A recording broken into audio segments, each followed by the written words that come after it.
శ్రీ మహాలక్ష్మి సీతగా పుట్టే ఆమె పుత్రిక పడసి ఆతండు మురిసే శ్రీ మహావిష్ణువౌ శ్రీరామచంద్రు జామాతగా పొందే జనకరాజపుడు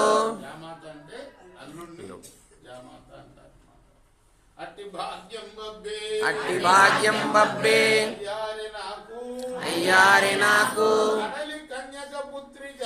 కడలి కన్యక పుత్రిగా పుట్టెనిట్లు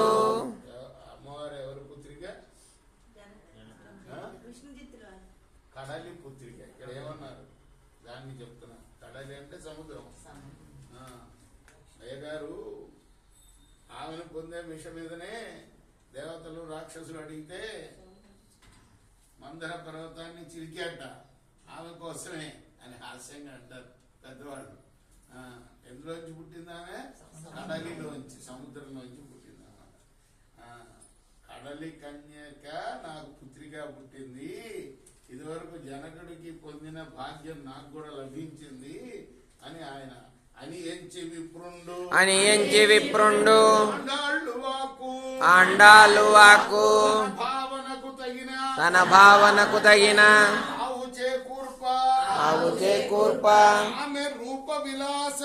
ఆమె రూప విలాసము అచ్యుతుని కొరకు అల్పింపబడనంచు ఘనుడుతా పెంచే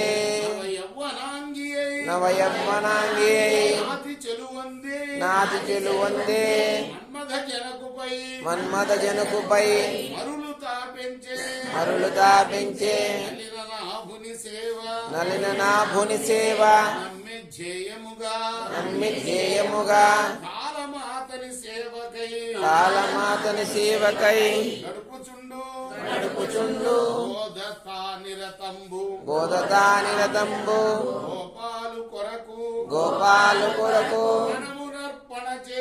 మనమునర్పణ చేసి మడచు బాహ్యంబు తన సకుల్ నిత్యంబు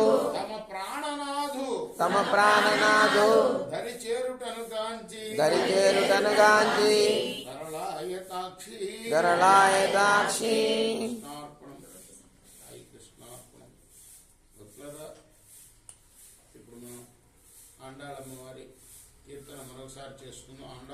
తిరువడిగలై శరణం కసనగిరి తటి సుప్త ముక్తోద్య కృష్ణం పాదార్ఘ్యం స్వం సురిసిద్ధమధ్యాపయంతి పుష్టాయాం సృజని గలితం యా బలాత్కృత్య భుంక్తే గోదా తస్సై నమ ఇదమిదం భూయే వాస్తు భూయః కమతమణిమాలా చారుకల్లారహస్తా కనభరణమిదాంగీ సాంద్రవాత్సల్య సింధు అలక వినితా వినిసగ్భిరా కృష్ణనాథ విలసద్మృతి గోదా విష్ణుచిత్తాత్మజా నమః కటే పూర్వపాల్గుణ్యాం తులసీ కాననోద్భవాం పాండ్యే విశ్వంభరాం గోదాం వందే శ్రీరంగనాయకీం ఆండాల్ తిరువడిగలై శరణం.